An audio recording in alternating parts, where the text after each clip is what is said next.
Every December, just as the world softens under the glow of warm lights and familiar carols, a strange quiet settles across the northern hemisphere. Streets empty earlier, houses shut their curtains a little tighter, and in that quiet, hidden behind the rituals we repeat every year, there lingers something older than Christmas itself. Something the holiday lights were never meant to celebrate, but to keep away. Yet most people don't know that. They see tinsel, not warnings. They see joy, not fear. They see tradition, not survival. But here on World Mysteries, we remember what the season once meant. We remember the nights when winter was not a celebration, but a negotiation. Tonight, we explore the Christmas ghost stories nobody talks about, because forgetting them was the only way people once felt safe. Long before Christmas carried the imagery of angels and mangers, Europeans stood at their windows on the longest night of the year and listened, not for sleigh bells, but for the sky itself to open. It began as a whispering gale that rolled over the treetops, building into a chorus of shrieks, hooves, and flapping wings. Whole villages locked themselves inside, while the wind above them churned like something alive. Even today, local historians from Austria to Denmark insist that ancient manuscripts describe the same terror across regions that never spoke to one another. They called it the Wild Hunt. It wasn't a storm, though it wore the shape of one. It was said to be a procession of the dead, the lost, and the damned, racing across the night sky behind a massive white horse with burning eyes. Some called the rider Odin. Others refused to name him at all, because naming something implies you understand it, and no one who ever saw the hunt truly understood what stared back. One 14th century account describes a shepherd who claimed he looked up as the storm passed overhead. His testimony, preserved in faded ink, says he saw faces that were not human, stretched as if by frost itself, drifting among the clouds. The shepherd survived, but for the rest of his life he refused to sleep indoors, telling priests he could still hear hooves landing on the roof tiles at night. The Wild Hunt wasn't just a myth, it was a warning. Do not go outside on Christmas Eve, and whatever you do, do not look up.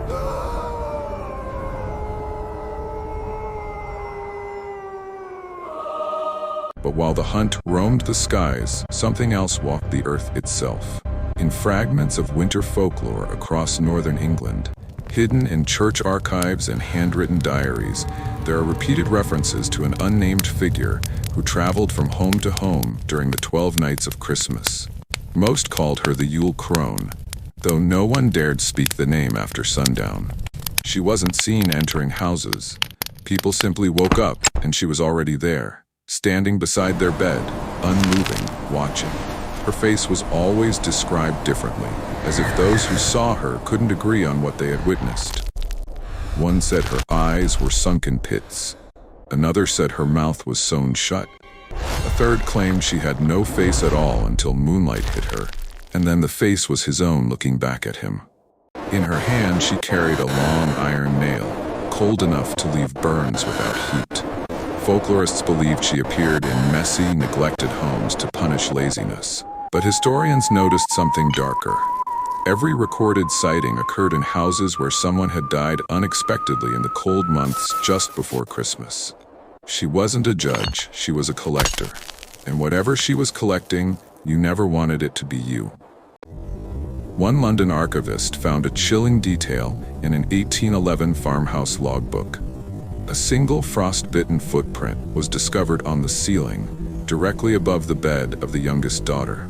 She lived, but for years afterward, she woke screaming that the upside-down woman was trying to peel her shadow off. The Crone wasn't a story told to scare children. The stories were written by adults, trying to explain what they couldn't face in daylight. Yet not all Christmas spirits hunted the living. Some simply wanted company. Deep in the Scottish Highlands, long before electric lights touched the mountains, travelers spoke of a tall, thin figure who appeared during blizzards. Never before, never after. They called him the Winter Brother. A handful of documented survivor reports, filed by local constables in the early 1900s, describe encounters with a pale man whose hair drifted around him as if he were underwater. His eyes were gray, unfocused, almost blind, and he always asked the same question: "Do you want to live until morning?" If you said yes, he guided you with whispered directions that cut through the storm. The survivors always made it home, but something was wrong with them afterward. A shepherd named Colin McKay survived a whiteout in 1912, guided by what he believed was a lost mountaineer. But 2 days later, when he looked into a mirror, he screamed. Because standing behind him in the reflection was the figure that saved him, its hand resting on his shoulder, but the room behind him was empty. McKay's footprints in the snow also told an impossible story. There were no prints beside his, no second trail, just one line of footsteps, as if he had been speaking to the storm itself. Locals whispered that when the Winter Brother saves you, he takes the part of you that was already dying and keeps it. But perhaps the darkest Christmas entity comes from Germany. One so feared that villagers avoided saying its name after dusk. A creature that didn't punish the wicked or reward the good. It simply sought out homes filled with tension, houses where resentment simmered quietly beneath the surface. They called it the knocker of empty rooms.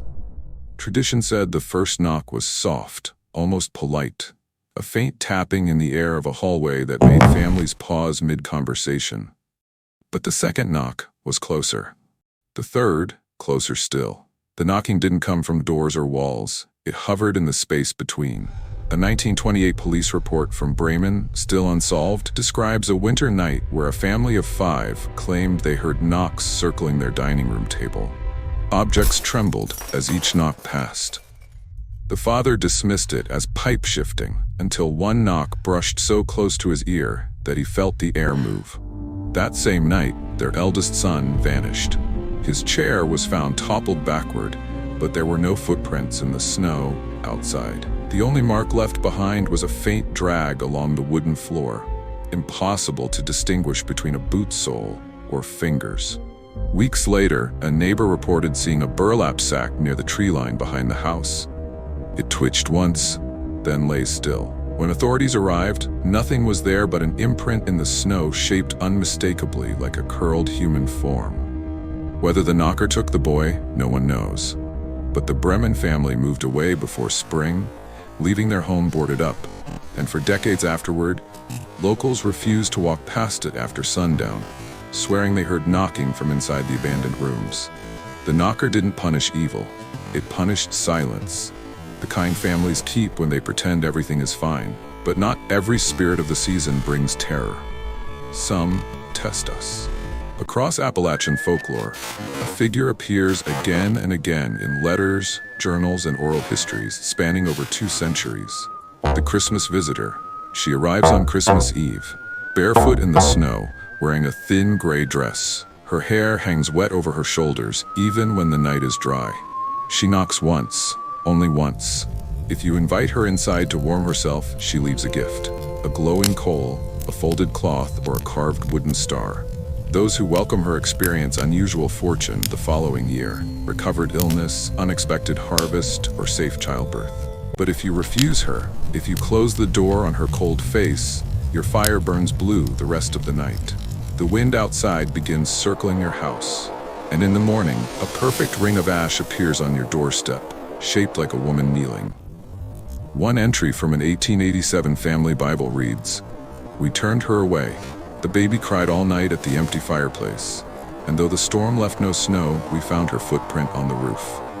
The visitor does not punish, she remembers, and remembering sometimes is worse. So why were these stories buried? Why did humanity replace them with singing elves, glowing reindeer, and a jolly old man in red? Perhaps because telling children the truth, that winter once belonged to spirits who watched us more closely than we watched them, felt too heavy. Too raw, too real. Or perhaps the old stories didn't disappear. They simply went quiet. Because today, even with electric lights drowning the night sky, people still report odd things each December. A drone operator in Sweden captured a figure walking across a frozen lake with no shadow. A security camera in Maine recorded knocking sounds moving down a hallway with no visible source. Hikers in the Alps vanished during a clear night, only for rescuers to report hearing hoofbeats above the clouds. And every year, somewhere, a photo appears online of a tall, pale figure standing in a blizzard, just far enough away to doubt your own eyes. Maybe the spirits of winter never left. Maybe they simply learned to move more quietly in a world that forgot them. And maybe, just maybe, the lights we hang each Christmas aren't decorations at all. They're warnings, signals to whatever wanders in the cold. Not this house, not tonight. If you're still here, listening in the dark, maybe some part of you already knew the cheerful version of Christmas was never the whole story. Tell me, which Christmas entity unsettled you the most tonight? And if you want more ancient folklore, hidden histories, and mysteries buried beneath centuries of snow, make sure you subscribe to World Mysteries. Until then, keep your lights bright, your curtains closed, and remember, winter has a longer memory than we do.